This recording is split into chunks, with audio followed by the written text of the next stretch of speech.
And welcome back to another video. I was inspired to do this video because coming out from work I saw a tow truck picking up a new car.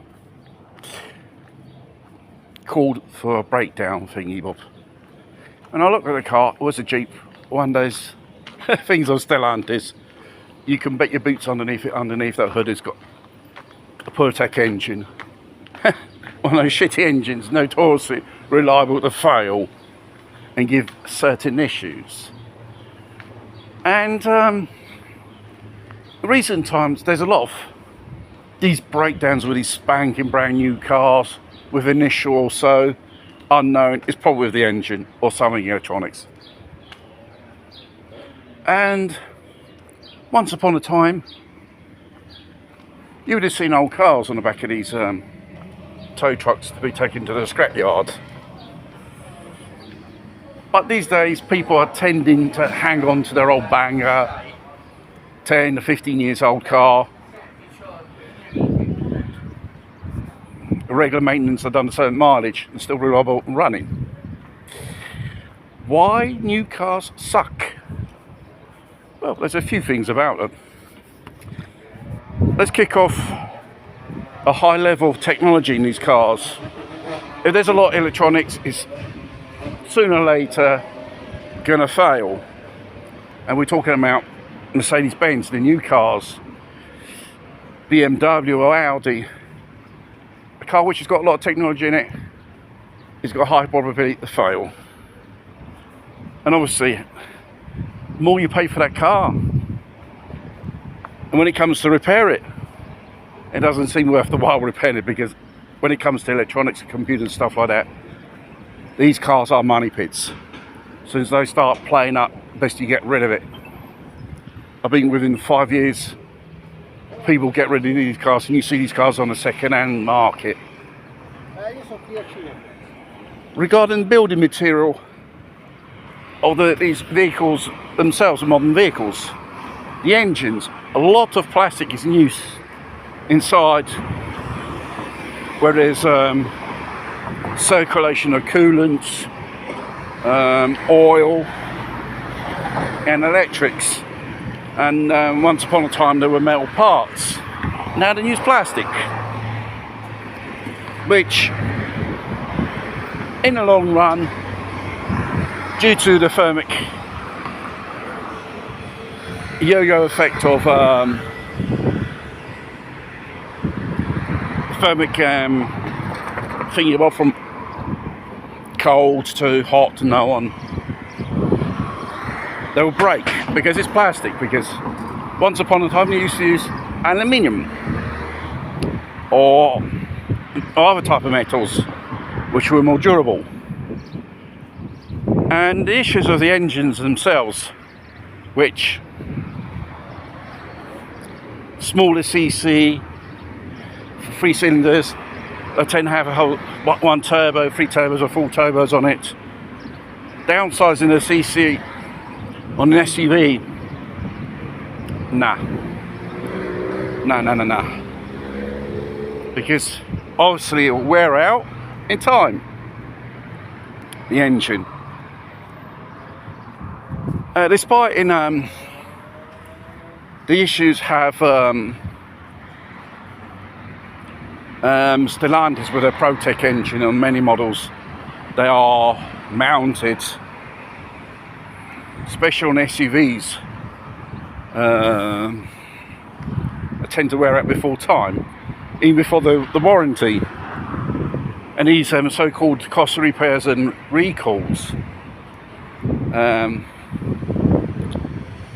is another thing. Another thing is, these vehicles are designed to fail because the car makers have guessed the punters are a bunch of mugs, and the punters probably maximum every 5 years don't want to change a car because they're attracted to the design. It's not exactly these days they are, having more attention on the engineering, the quality of materials, and the quality of the vehicle when it comes out of the factory. The way it's built, if you're lucky enough, you won't have problems. And these vehicles are designed to have constant issues, maintenance. There are some makers, they have designed specially vehicles to be only serviced through that dealership of that brand, like PureTech. Not many mechanics, probably your mechanic where you live, which you usually take your car to service, can do, but you know, it's designed to make you spend money. And plus, on the top of that, the finance you have to take out on the car, which the car won't last until you don't finish paying it out. I should say, your car won't last to the point you haven't finished paying the fucking car off. Then afterwards, God's sake, you have to give the car away and get another one. Because most of these cars, which last for maximum 5 years, you know, there are, you know, thrown in the leasing market, rentals and so on. Every 3 years they get changed, the fleet of the vehicles. Therefore, these troubled cars, they get thrown on the second-hand market, and God knows what type of problems they have. Even if from the computer, these day and age, you've got a computer scanner, a professional one, you can scan the history of the car, its mileage, maintenance, the issues it had. You probably can cancel a few things, but there are deep side in the memory. You can call up the memory and tells you the whole story about that vehicle. And that's why it explains why there's a boom in the second-hand car market, because new cars, they're expensive and they don't last that long, which you should imagine on a high price purchase on a vehicle. You would expect a lot more for your money, but you're getting a lot less and a lot more shit out of it, basically. This is the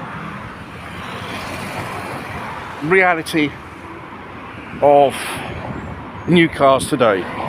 Will they ever return back to making decent, simple, reliable cars, which some years ago they did, and all of a sudden they make these plastic, high technological dustbins on wheels.